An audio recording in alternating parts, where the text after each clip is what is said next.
اور دنیا کی محبت کم ہونے سے پھر نماز کے اندر خیالات کم ہو جاتے ہیں، اس لیے زکوٰۃ معاون بنتی ہے نماز کی۔ اور دوسری بڑی عبادت حج تھی، اور حج کے لیے معاون عبادت بنی روزہ۔ روزے میں بھی ہم خواہشات چھوڑ دیتے ہیں، کھانا چھوڑو، پینا چھوڑو، بیوی سے ملنا جلنا چھوڑو، روزہ اس کو کہتے ہیں۔ اور حج میں بھی اللہ نے چھڑوایا، گھر چھوڑو، لباس چھوڑو، بچے چھوڑو، وطن چھوڑو، کام چھوڑو، سب چھوڑ دو، آؤ میرے گھر کی طرف۔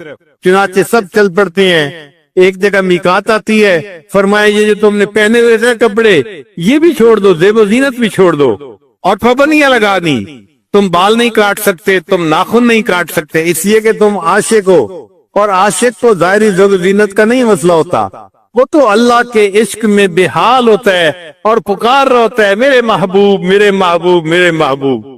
اللہ ہم کیسے پکاریں؟ فرمایا تم پکارو لبیک اللہم لبیک لبیک لا شریک لک لبیک ان الحمد والنعمت لک والملک لا شریک لک۔ تو مومن لبیک کہتا کہتا اللہ کے گھر کی طرف جاتا ہے اور حج کر کے پھر گھر کو واپس آتا ہے۔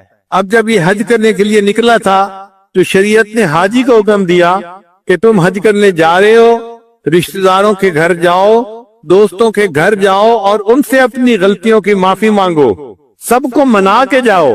جب حج کر کے واپس آ رہا ہے تو اللہ تعالیٰ نے رشتہ داروں کو کہا دیکھو بھائی یہ حج کر کے آ رہا ہے، اب اس کا درجہ اتنا بڑھ گیا کہ تم اپنے گھر سے نکل کے راستے میں استقبال کرو حاجی کا۔ تو لوگوں کو حاجی کا استقبال کرنے کا حکم ہے۔ ایک حدیث پاک میں جو بندہ حج کرتا ہے اگر وہ کبیرہ گناہ کا ارتکاب نہ کرے تو حج کے 4 مہینے بعد تک اللہ اس کی ہر دعا کو قبول فرماتے ہیں۔ تو دیکھو اس محبوب کے گھر کا دیدار کیا تو کیا سوغات لے کے یہ واپس آیا۔ اس لیے نبی اسلام کے پاس کوئی بندہ آتا تھا، اے اللہ کے وسلم مجھے رزق کی تنگی ہے، نبی اسلام فرماتے تھے حج عمرہ زیادہ کرو۔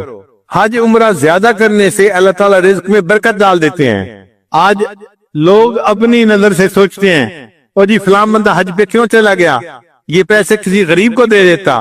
بھئی ہاں غریب کو دے دیتے، لیکن ہمیں بھی اپنی بیٹری چارج کرنے کی ضرورت ہوتی ہے۔ سال میں ایک ہی تو موقع ہوتا ہے اللہ کے گھر جانے کا، دعائیں مانگنے کا۔ ہم جاتے ہیں، دعائیں مانگتے ہیں تاکہ ہمارے ایمان کی بیٹری چارج ہو جائے اور اللہ اس سے رزق میں برکت دیتے ہیں، اور وہ رزق ہم پھر غریبوں پہ استعمال کرتے ہیں۔ یہ نہیں کہ ہم نہیں کرتے، کرتے ہیں۔ تمہیں صرف یہی نظر آ رہا ہے، تمہیں اگر تفصیل کا پتہ چلے تو حیران ہو جاؤ کہ جو حج پہ خرچ کرتا ہے وہ اللہ کی رضا کے لیے غریبوں پر کتنا صدقہ کرتا ہے، اپنے رشتہ داروں پر کتنا صدقہ کرتا ہے۔ تو اس لیے اللہ سے یہ دعا مانگنی چاہیے کہ اللہ ہمیں ہر سال اپنے گھر کا دیدار عطا فرمائے۔ حضرت مولانا حسین احمد مدنی رحمۃ اللہ علیہ شیخ الاسلام ذی الحجہ کے مہینے میں بہت غمزدہ ہوتے تھے، حتیٰ کہ جب ذی الحجہ کے 10 دن آتے وہ کسی سے زیادہ بات چیت نہیں کرتے تھے، خاموش رہتے تھے، اور ہر وقت توجہ اللہ رجوع اللہ کی کیفیت ہوتی تھی۔ اور کئی مرتبہ تو ایسے ہوتا تھا کہ کھانا کھاتے کھاتے ایک ٹھنڈی آ لیا کرتے تھے اور کہتے تھے معلوم نہیں عشاق کیا کر رہے ہوں گے کہ ساری دنیا سے اللہ کے چاہنے والے، اللہ کے عاشق اللہ کے گھر میں اس وقت جمع ہیں، معلوم نہیں کوئی طواف کر رہا ہوگا، کوئی حجر اسود کو بوسہ دے رہا ہوگا، کوئی مقام ابراہیم پہ نفل پڑھ رہا ہوگا، کوئی عرفات کے میدان میں اس وقت بیٹھا ہوا دعائیں مانگ رہا ہوگا، معلوم نہیں عشاق کیا کر رہے ہوں گے۔ دل تڑپتا تھا کاش کہ میں بھی وہاں ہوتا، جسم گھر میں ہوتا تھا اور دل حجاج کے ساتھ اٹکا ہوا ہوتا تھا۔ دل کہہ رہا ہوتا تھا اجازت ہو تو آ کر میں بھی شامل ان میں ہو جاؤں، اجازت ہو تو آ کر میں بھی شامل ان میں ہو جاؤں، سنا ہے کل تیرے در پر ہجوم عاشقہ ہوگا۔ اے اللہ کل آپ کے در پر آپ کے عاشق اکٹھے ہوں گے میدان عرفات میں، اجازت ہو تو میں بھی ان عاشقوں میں آ کے شامل ہو جاؤں۔ تو یہ ایک ایسی عبادت ہے کہ جس کی تمنا ہر مومن کے دل میں فطری طور پہ ہوتی ہے، امیر ہو یا غریب ہو، عالم ہو یا جاہل ہو، مرد ہو یا عورت ہو، ہر ایک کے دل میں تمنا ہوتی ہے۔ اللہ تعالیٰ ہم سب کو اپنی زندگی میں بار بار اپنے گھر کا دیدار عطا فرمائے اور اپنے محبوب صلی اللہ علیہ وسلم کے در کی قبولیت والی حاضری اللہ بار بار نصیب فرمائے۔ مگر حج پر جانے سے پہلے انسان اپنے گناہوں سے سچی توبہ کر کے